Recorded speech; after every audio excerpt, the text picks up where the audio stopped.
할렐루야. 주님의 평강이 우리 성도님들에게 가득하기를 축복합니다. 여러분, 옛날에 스파르타 군인과 로마 군인들은 군인의 명예를 대하는 방식이 달랐다라고 합니다. 여러분, 스파르타 사람들은 전쟁에서 패한 장군에게 패배의 책임을 물었기 때문에 많은 스파르타의 장군들은 조국의 명예를 더럽혔다라는 이유로 죽임을 많이 당했다라고 그렇게 합니다. 그래서 계속해서 훌륭한 장군들을 죽이다 보니 스파르타에는 더 이상 나라를 지킬 장군이 남아있지 않는 그런 상황까지 가게 된 거예요. 아무리 용맹하고 일당백의 기계를 자랑했던 스파르타 사람들이었지만 그 역사는 오래가지 못하였습니다. 하지만 로마는 달랐어요. 로마는 전쟁에 패한 장수에게 형벌을 내리지 않았습니다. 오히려 패배자라는 수치심으로 이미 고통당하고 있기 때문에 더 이상 고통을 줄 필요가 없다라고 여겼습니다. 또한 다시 한번 기회가 주어지면 명예 회복의 기회로 삼기 위해서 더 힘을 낼 것이다 라고 생각하고 패배의 경험이 전투에서 큰 도움이 될 거다라고 그렇게 여겼다라고 합니다. 그래서 장군들에게 다시 기회를 주고 다시 한 번 더 일할 수 있는, 싸울 수 있는 기회를 준 거죠. 그 결과 로마는 강인한 민족은 아니었지만 가장 오랜 역사를 기록한 대제국으로 남게 되었다라는 이야기가 있습니다. 여러분, 스파르타 사람들은 장수의 명예를 죽음과 맞바꾸었습니다. 하지만 로마는 장수의 명예를 수치심으로 교환한 것이죠. 후일의 역사는 스파르타의 죽음이 아니라 로마의 그 수치심에 손을 들어줬습니다. 여러분, 수치심은 때로는 우리를 죽음에 이르기도 하지만 심지어 죽음보다 더 강하게 작용하기도 합니다. 수치심은 어떤 의미가 있습니까? 스스로 부끄럽게 느끼는 마음이지 않습니까?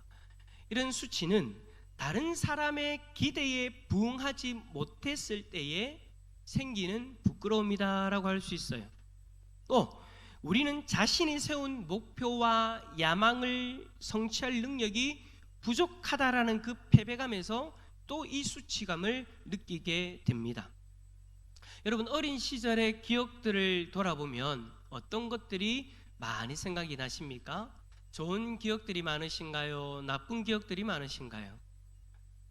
좋은 기억들도 많이 나긴 하지만 또 한편으로는 내가 어릴 때의 수치심을 경험했던, 그러니까 힘들었던 그런 기억들도 많이 나게 되어져 있죠.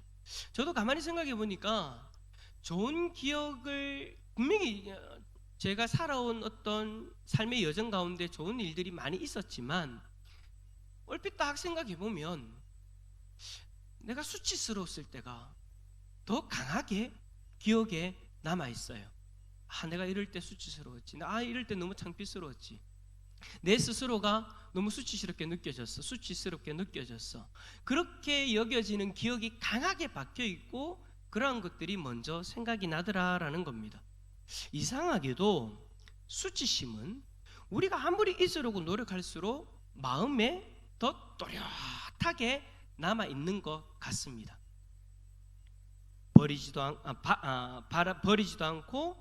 바라지도 않고 회상하고 싶지도 않지만 그 기억이 계속해서 살아나서 고통스럽게 하는 것이죠. 그게 바로 우리의 마음 가운데 있는 수치심이다라는 것입니다. 여러분, 그 임상 심리학자 게르센 카우프만이라는 사람이 있는데 이 사람은 수치심을 뭐라고 이야기를 하냐면 영혼의 병이다라고 그렇게 이야기를 해요. 모멸감에서 느낀 것이든 실패감에서 느낀 것이든 수치는 자기 스스로에 의해서 경험되어지는 가장 쓰라린 경험이다라고 그렇게 이야기를 해요. 그렇기 때문에 영혼의 병이다라고 이야기를 하는 겁니다.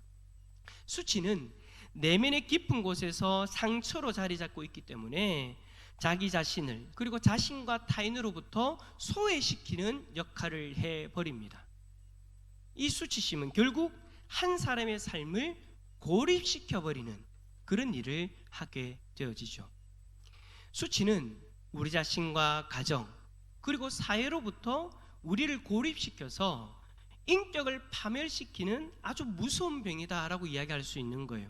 자, 그렇다면 여러분, 이 불완전한 수치, 나쁜 수치, 우리에게 긍정적이지 못한 부정적인 이 수치를 어떻게 하면 극복하고 또 우리가 자유롭고 행복하게 살아갈 수 있을까요? 저와 여러분들의 마음 가운데 있는 하나쯤은 여러분들의 심령 가운데 마음 가운데 자리 잡고 있는 그 수치심으로부터 어떻게 하면 자유로워질 수 있냐라는 겁니다. 어떻게 하면 그 수치심을 극복할 수 있을까요? 오늘 우리 시편의 말씀을 통해서 이 수치를 극복하는 방법을 찾아보고 그 모든 수치심으로부터 자유함을 누리는 우리 성도님들 다 될 수 있기를 축복합니다. 첫 번째로, 하나님 앞에 자신의 모습을 그대로 내어놓아야 합니다. 여러분, 우리에게는 왜 수치심이 생기는 것일까요? 수치는 자신이 꿈꾸는 이상적인 삶을 추구하지 못한 실패에서 생긴 마음의 병입니다. 자기 자신을 사랑하고 자신을 이상화시키려고 하는 그 노력이 물거품이 되어질 때에 우리에게 다가오는 것이죠. 또한 다른 사람들의 기대에 부응하지 못했을 때 죄의식과 함께 수치가 생기는 거예요. 자기의 평가가 다른 사람들의 평가와 만족스럽지 못할 때 이러한 수치심이 생기더라라는 것입니다. 이러한 평가로 마음이 상하고 자아가 손상을 입게 됩니다. 여러분, 사실 우리는 다른 사람들에게 어떻게 평가를 받고 있는지에 대해서 지나칠 정도로 민감하죠. 다른 사람이 나를 어떻게 이야기하는가, 어떻게 평가하는가 라는 것에 우리가 정말 민감하게 반응합니다. 그래서 한 사람 한 사람이 이야기하는 것에 너무 심할 정도로 어떨 때에는 반응을 하고 어떨 때에는 마음속으로 아리를 하고 그렇게 살아가죠. 그래서 우리의 마음과 귀는 다른 사람들이 무엇이라고 평가하느냐에 집중되어져 있어요. 자신과 다른 사람의 평가에 따라서 행복해지기도 하고 수치심에 치를 떨기도 하더라라는 것이죠. 다른 사람이 우리를 비난할 때 분노하고 수치심을 느낀다라는 거예요. 때로는요, 모멸감을 느끼기도 합니다. 모멸감으로 억울해하기도 하죠. 문제는 수치가 자신이 다른 사람에게 노출되는 것으로 끝나지 않더라라는 것입니다. 수치는 자신을 자기 자신에게도 노출합니다.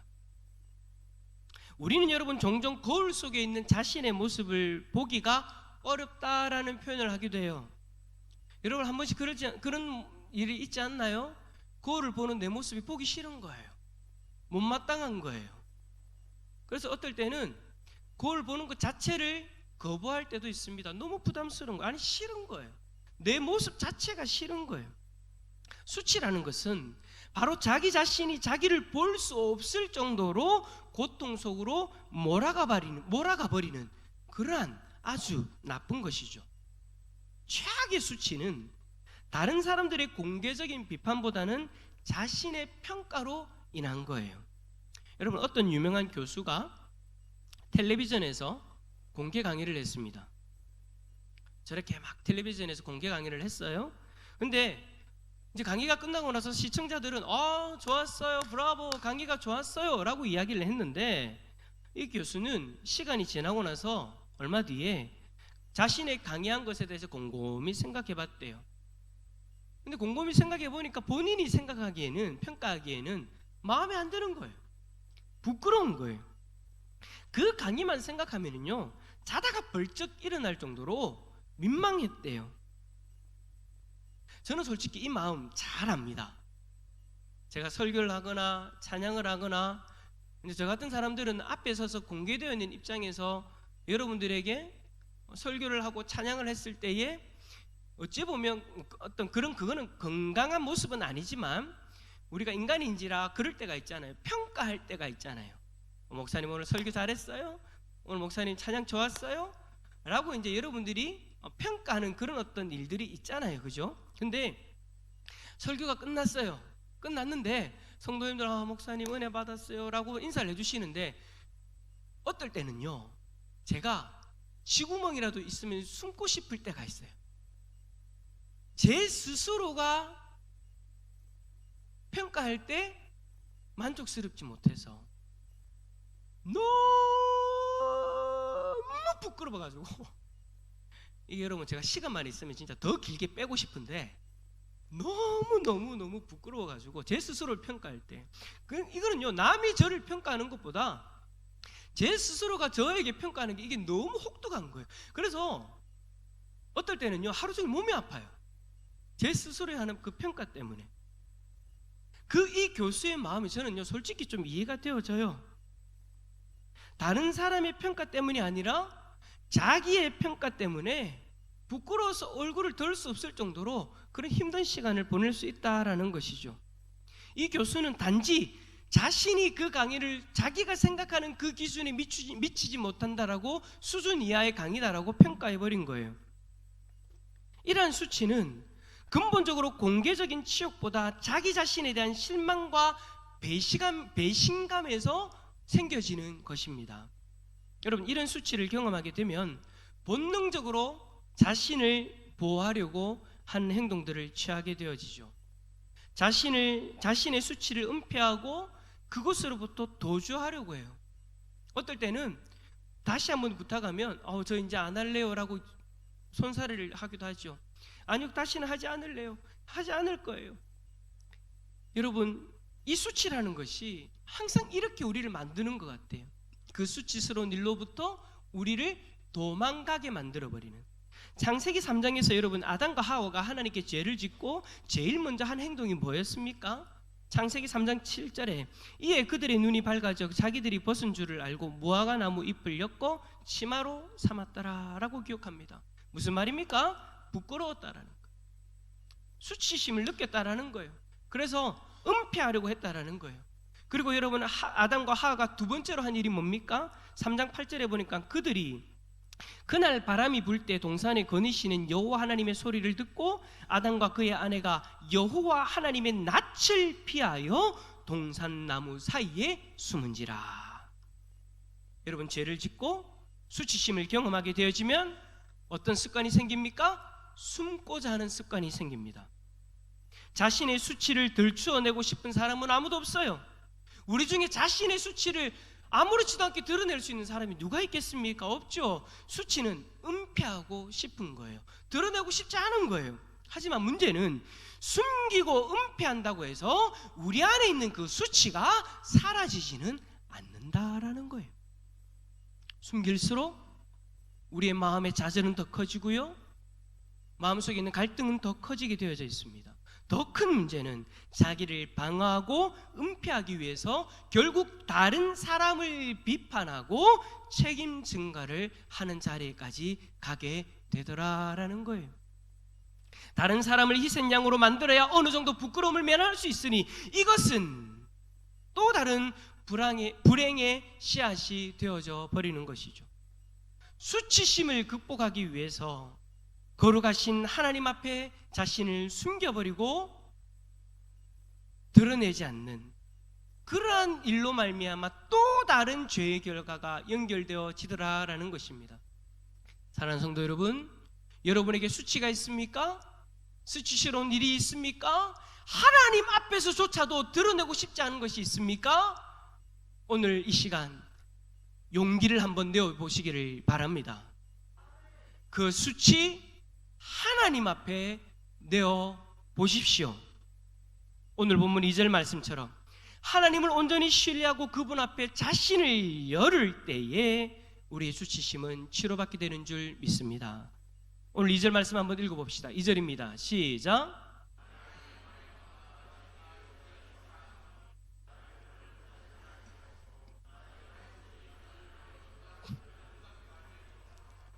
아멘. 시편 25편을 기록한 다윗은 자신의 수치를 하나님 앞에 내어놓습니다. 자신의 부끄러움을 하나님 앞에 내어놓습니다. 그리고 진솔하게 이야기합니다. 자신의 수치가 오게 된 그 이유도 이야기를 합니다. 하나님 앞에 자신의 수치를 내어놓고 하나님 앞에 맡겨버리는 것이죠. 이러한 일이 일어나면 하나님이 치료하시는 놀라운 역사가 일어날 줄 믿습니다. 사랑하는 성도 여러분, 하나님 앞에 여러분의 마음을 진솔하게 쏟아내시기를 바랍니다. 그렇게 쏟아내면 하나님은 여러분들의 그 마음속 깊은 곳에 있는 수치심을 만져주시고 회복시켜 주실 줄 믿습니다. 두 번째로 수치심을 극복하기 위해서는 자신의 연약함을 고백할 수 있어야 됩니다. 여러분, 사도 바울은요 고린도후서에서 이렇게 이야기했죠.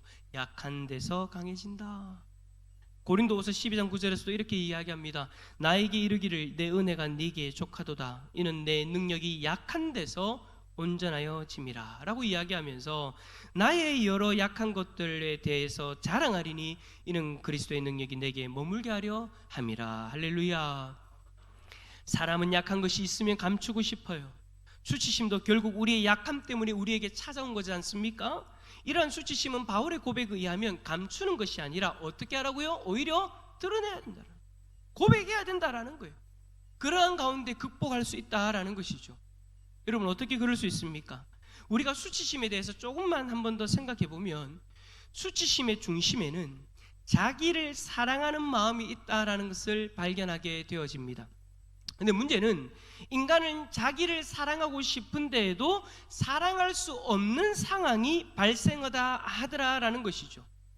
바로 자기를 사랑하고 싶은데 사랑할 수 없기 때문에 생기는 병이 바로 수치심이다라는 거예요. 여러분, 사도 바울은 로마서 7장 19절에서 이렇게 이야기합니다. 내가 원하는 바 선은 행하지 아니하고 도리어 원하지 아니하는 바 악을 행하는도다. 바울의 마음에는 이 두 가지 마음이 부딪혔다라는 거예요. 갈등하게 되었다라는 거예요. 선을 행하고 싶은 마음과 악을 행하고 싶은 마음, 이 두 마음이 부딪혀서 갈등하는 것을 로마서 7장 24절에서 뭐라고 표현합니까? 오호라, 나는 곤고한 사람이로다. 이 사망의 몸에서 누가 나를 건져내랴.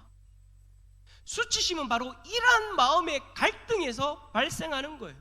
선을 행하고 싶은 이상적 자아와 악을 행하고 싶은 현실적 자아, 이 두 자아가 부딪혀서 분리되었을 때에 스스로에게 실망하고 수치심을 경험하게 되는 것이죠. 다시 말하면, 좀 더 쉽게 이야기를 하면, 현실적인 모습이 자신의 기대에 미치지 못하게 될 때에 우리의 마음에는 무엇을 경험하게 되어진다고요? 수치심을 경험하게 된다라는 거예요. 우리는 우리 스스로에 대해서 생각할 때 어떻게 생각합니까? 물론 부족한 모습이 있다라고도 이야기를 하지만 나는 이것은 나아요, 나는 이것은 자신 있어요, 이것만큼은 괜찮아요. 스스로에 대해서 자신 있어 하는 그런 모습들이 있잖아요. 그런데 여러분, 우리가 살다 보면 그 자신 있어 하는 모습마저도 넘어질 때가 있어요. 나는 이웃을 사랑하는 줄 알았어요. 아니, 꿀떡같이 믿었어요, 사랑한다고. 근데 어느 순간 나의 이익과 관련된 문제가 부딪히니까 사랑하지 못하고 있는 거예요. 그 모습을 발견하게 되어지는 거예요. 내 기대에 미치지 못하는 그 모습이 발견되어졌을 때에 우리는 스스로 무엇을 경험한다고요? 수치심. 우리는 스스로가 바라는 이상적인 모습이 있습니다.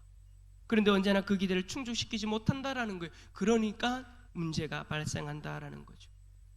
이와 같은 수치심의 극복은 이 두 자아가, 현실적인 자아와 우리가 이상적으로 생각하는 그 자아의 모습이 하나가 되어질 때 우리는 극복할 수 있습니다.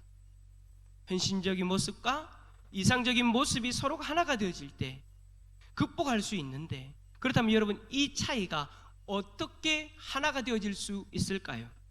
이것은 어떻게 수치심을 치유할 수 있는가와 같은 말입니다.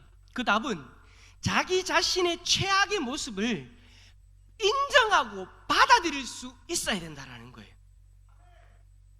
나 자신에 대해서 착각하고 계속해서 더 나은 이상을 자꾸 요구하고 바라보기보다 내 최악의 모습을 인정하고 받아들일 수 있는 그러한 마음이 우리들 가운데 있어야 된다라는 거예요.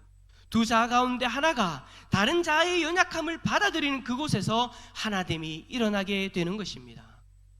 여러분, 폴 틸리라는 분이 있습니다. 이분 인간 내부의 민감한 수치의 문제를 극복하는 길은 이렇게 이야기합니다. 자신의 최악을 수용하는 데 있다. 자아가 하나 되지 못하는 상태에는 신경증적인 병의 상태라고 이야기하면서, 여러분, 이것이 하나가 되어야 우리는 수치심을 극복할 수 있다라고 이야기하는 거예요. 여러분, 오늘 본문 11절에서도 다윗은 이러한 자신의 최악의 모습을 수용하고 인정하는 모습을 보여줍니다. 11절 말씀 읽어봅시다. 11절입니다. 시작.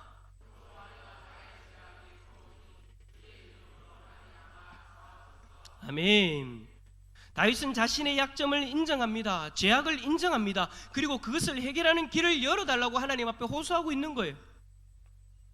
뿐만 아니라 7절에서도 여호와여 내 젊은 시절의 죄와 허물을 기억하지 마시고, 자신의 젊은 시절의 그 죄와 허물을 인정하고 있어요. 최악의 상태의 그 모습을 인정하고 있단 말이에요. 받아들이고 있단 말이에요. 다윗은 하나님의 인도하심을 받는 길이 자신의 죄악과 허물을 솔직히 인정하는 데 있음을 알고 있었다라는 것이죠. 그렇습니다. 죄를 수용하고 우리의 허물을 받아들인다라는 것은 우리의 연약한 자아를 묵인한다라는 거예요. 이것은 여러분, 건강한 자아도 연약한 자아 없이 홀로 살 수 없다라는 것입니다. 건강한 자아가 있으면 연약한 자아가 있는 거예요. 우리가 완벽하지 않잖아요. 이 땅에서는 누구나 다 연약하단 말이에요. 자신이 있어 건강한 부분이 있고, 자신이 없어 연약한 부분이 있어요. 이 두 부분이 서로를 수용하고 하나가 되어질 수 있어야 된다라는 겁니다. 여러분 기억하십시오. 잘난 부분도 나고 못난 부분도 나입니다. 잘난 부분을 드러내듯이 연약한 부분도 드러내시길 바랍니다. 잘난 부분이 연약한 부분을 수용하시길 바랍니다. 그러한 가운데 우리는 우리에게 다가온 수치심을 이겨낼 수 있습니다. 우리가 의인이기 때문에 구원받은 것이 아니에요. 우리가 죄인 되었을 때에 예수 그리스도의 은혜로 구원받았다는 것을 기억하시길 바랍니다. 그러므로 우리의 하나님의 궁일하심을 찾으면서 나의 잘난 면과 못난 면을 다 긍정할 수 있어야 된다라는 거예요. 예수님과 함께 십자가에 달린 한 죄인이 예수님께 뭐라고 이야기했습니까? 예수여, 당신의 나라에 임하실 때 나를 기억하옵소서. 예수님은 십자가에 달린 죄인의 그 나를 기억해달라는 그 말 한마디에 그 죄인을 받아들여 주셨습니다. 우리도 하나님의 은혜를 바라보면서 잘난 나는 잘난 대로, 못난 나는 못난 대로 그대로 받아들이시는 하나님을 바라보며 우리 자신도 그대로 받아들일 수 있기를 축복합니다. 그리하면 우리 안에 있는 수치심을 극복할 수 있는 줄 믿습니다. 마지막 세 번째로 수치심을 극복할 수 있는 방법은 겸손히 진리의 길을 찾는 것입니다.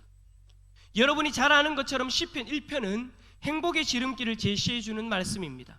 시편 기자가 이렇게 이야기했죠. 오직 여호와의 율법을 즐거워하여 그의 율법을 주야로 묵상하는 자는 참된 행복을 누릴 수 있다라고 이야기하지 않습니까? 복된 자라고 이야기하지 않습니까? 여러분, 공자도요, 아침에 도를 들으면 저녁에 죽어도 좋다라고 그렇게 이야기했습니다. 이와 같이 불신자들도 진리가 사람을 행복하게 하는 능력이 있다라는 것을 알았어요. 그런데 하나님의 말씀은 행복을 넘어서 우리에게 새로운 생목을 주시는 줄 믿습니다.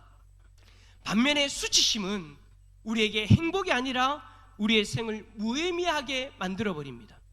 수치는 삶을 무기력과 허무에 빠지게 하고, 더 나아가서 수치심은 정신적 우울증까지도 주고, 그 우울증은 우리에게 육체적인 병까지 안겨주게 되어지죠. 한 사람의 삶이 완전히 피폐해지고 마는 것입니다.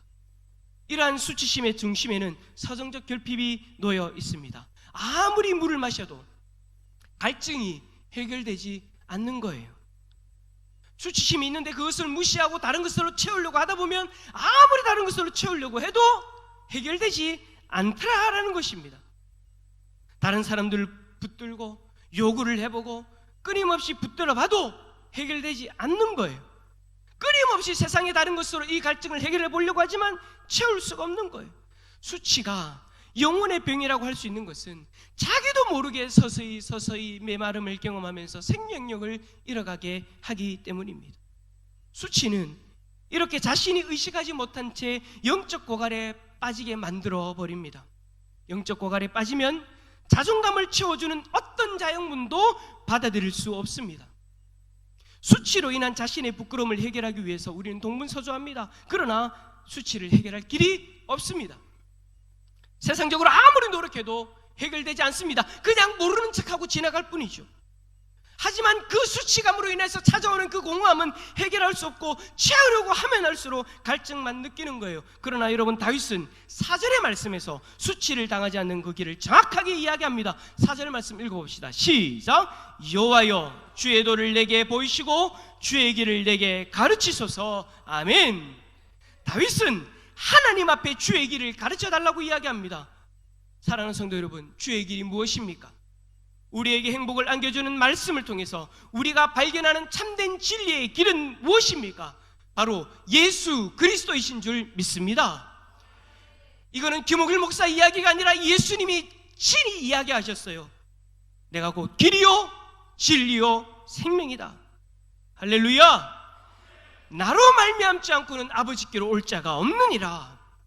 사랑하는 성도 여러분, 우리는 예수님을 떠나서는 우리의 수치를 이길 방법이 없습니다.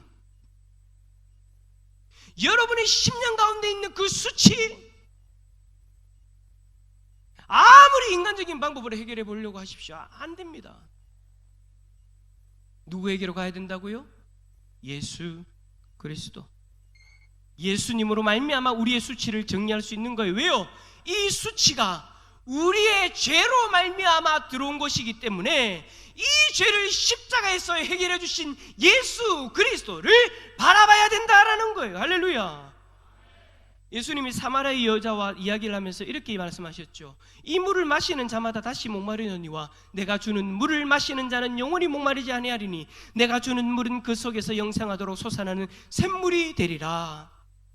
예수님이 주시는 물이 뭐입니까?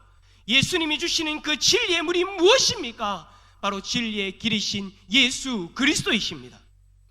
예수님은 자기 자신을 주시겠다라고 말씀하신 거예요.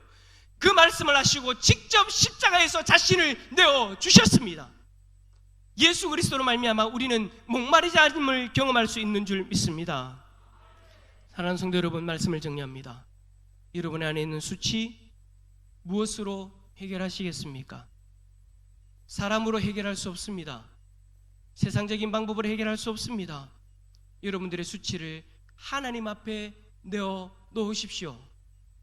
여러분들 안에 있는 그 수치를 숨겨두지 마시고 여러분들의 연약함을 고백하면서 하나님 앞에 내어 놓으시기를 바랍니다. 그래야면 우리를 예수 그리스도 안에서 회복시켜 주시는 하나님의 놀라운 손길을 경험하게 되는 줄 믿습니다. 우리 안의 수치를 극복함으로 참된 평안을 누리는 하나님의 백성들이 다 될 수 있기를 예수 그리스도의 이름으로 축원합니다. 우리 함께 찬양합니다.